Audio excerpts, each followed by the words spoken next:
Hello दोस्तों, नमस्कार, राधे राधे। कैसे हो आप सभी? आशा करती हूँ आप लोग स्वस्थ होंगे और मस्त होंगे। अभी है दोपहर का टाइम, दोपहर के लगभग 11 बज रहे हैं और यहाँ खेत में आए हुए हैं। यहाँ पर मैं धूप से बचने के लिए थोपड़े को पैक कर लेती हूँ। उसके बाद दस्ताने पहन कर लग जाती हूँ अपने काम में। यहाँ पर खेत में दूब हो रखी है, बस उसी को काटने में लगी हूँ। उसके बाद यहाँ पर काचनी चोपेंगे।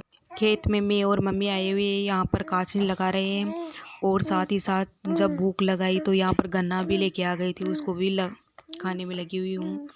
और इधर मैं और मम्मी दोनों लगे हुए हैं यहाँ पर खेत में ही।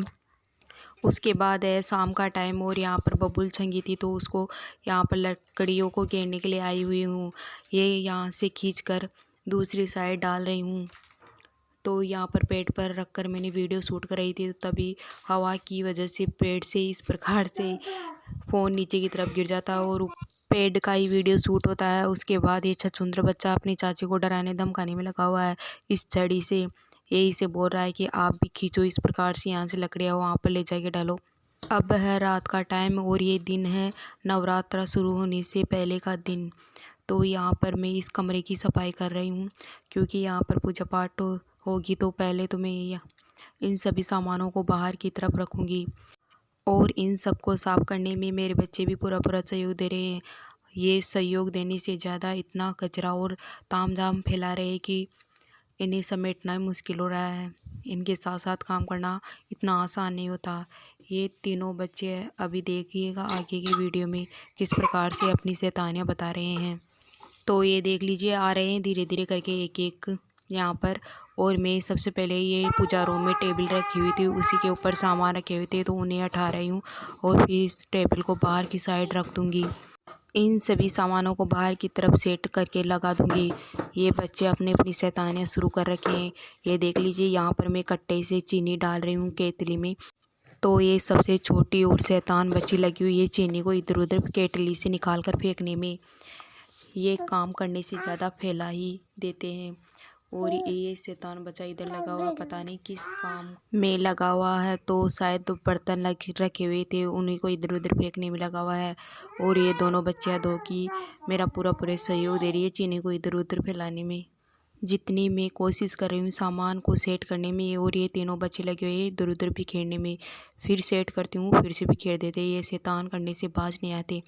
एक को पकड़ के दूसरी साइड लेके जाती हूँ तो दूसरा आके बिखेर देता है। ये देख लीजिए, ये बर्तन रखे हुए हैं जिनको इधर उधर रखने में लगे हुए हैं। मैं इन्हें बोल रही हूँ कि बाहर की तरफ रख दो, मैं इन्हें सेट कर दूँगी, लेकिन नहीं, ये तो अपनी शैतानियों से बाज ही नहीं आते। उसके बाद फाइनली मैंने कैसे जैसे करके कमरे को साफ़ सुथरा कर ही लिया था। उसके बाद है ये नेक्स्ट डे की क्लिप। यहाँ पर हम सभी लोग रेडी सेडी हो रहे हैं और मैं यहाँ पर छोटी गुड़िया को कपड़े पहना के उसके बाल वाल सही करने में लगी हूँ। उसके बाद हम जाएंगे परमानंद जी के यहाँ और सभी तैयार होने में लगे हुए रही। जब भी तैयार होती हूँ तो ये छछूंदर बच्चा अपनी शैतानियाँ हमेशा दिखाता ही दिखाता है। ये देख लीजिए, हम दोनों माँ बेटी तैयार हो गए हैं। ये यहाँ पर रूठने मनाने में लगा हुआ है कि मुझे भी जूते पहनाओ, कभी सैंडल पहनाओ, इसी प्रकार के बहाने बनाता रहता है। और फाइनली हम यहाँ पर आ ही जाते हैं। ये परमानंद जी का मंदिर है। उसके बाद हम जिमन का प्रोग्राम है तो यहाँ पर जिमने के लिए आ जाते हैं। परमानंद जी का मंदिर हमारे घर से थोड़ी दूरी पर पड़ता है, तो घर पर भी कोई ना कोई सदस्य रहना ज़रूरी होता है, इसलिए एक सदस्य तो घर पर है और सभी आ गए हैं। और यहाँ पर ये चिड़िया है, कमरे के अंदर ये चिड़िया आ गई थी तो दोनों बच्चे इसे देखकर इतनी परेशान किया इस चिड़िया को, बेचारी इधर उधर भागने लग गई। फिर हम आ जाते हैं गेहूँ साफ़ करने के लिए। हमारे गेहूँ इतने ख़राब हो चुके हैं कि उनकी हालत देखी नहीं जा सकती। अभी तो ये ऊपर रखे हुए कट्टों के गेहूँ हैं जो कि साफ़ सुथरे, फिर भी इनके अंदर भी घुन और इल्ली ये सब हो गए। तो इन्हें अच्छे से मशीन की सहायता से यहाँ पर साफ़ करने में लगे हुए हैं। अगर आप सबको भी इस प्रकार से साफ़ करना हो तो इस प्रकार की मशीन से, ये चारा छानने वाली मशीन है, उसी से साफ़ कर सकते हो। ये आसानी से साफ़ हो जाते हैं गेहूँ। और जो भी कचरा वचरा इल्ली घुन ये है जो कि दूसरी तरफ निकल जाते हैं और गेहूँ रह जाते हैं। उसके बाद हम दोनों सास बहू यहाँ पर लगे हुए हैं गेहूँ को साफ़ करने में। अभी आगे की वीडियो में देखिएगा कि कितने ख़राब हो चुके हैं गेहूँ, एकदम बिल्कुल बेकार गेहूँ हो चुके हैं। इनके अंदर से इतनी काली काली पपड़ियाँ निकली है कि अभी आगे की वीडियो में देखिएगा ज़रूर। और ये गेहूँ खाने के काम में तो आ नहीं सकते, जिनके अंदर काली पपड़ी जमी हुई है तो ये भैंसों के ही काम में आएंगे। और भी ज़्यादा ख़राब हो चुके हैं, उन्हें निकाल कर फेंक दिए गए। ये फसल पूरी 6 महीने तो दिन रात मेहनत करने के बाद प्राप्त हुई थी। इन सर्दियों में कैसे जैसे करके तो फव्वारे लगाते थे।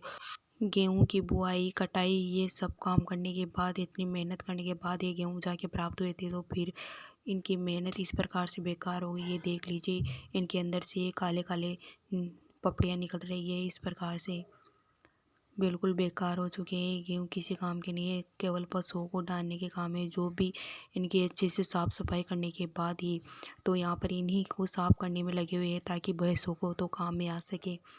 इन सभी गेहूँ को साफ़ करने में हमारी तो कमर ही टूट गई थी। पहले तो इनकी कटाई बुआई इन सब में हमारी मेहनत लगी थी, उसके बाद इनकी ख़राब हुई स्थिति को सही करने में भी हमारी काफ़ी मेहनत लगी है। मशीन की सहायता से ही भले ही निकाले हो, लेकिन फिर भी काफ़ी मेहनत लगी। ये देख लीजिए, इस प्रकार से इतना सारा कूड़ा करकट निकला है इन सभी गेहूँ में से। इन गेहूँ को साफ़ करने में पूरा हमारा 1 दिन लगा था। ये देख लीजिए, इतने सारे गेहूँ इन्हें साफ़ किया था। दोनों सास बहुएं लगी हुई है यहाँ पर। अगर वीडियो थोड़ा सा भी अच्छा लगा तो वीडियो को लाइक कीजिएगा, शेयर कीजिएगा और चैनल को सब्सक्राइब करना ना भूलिएगा। धन्यवाद।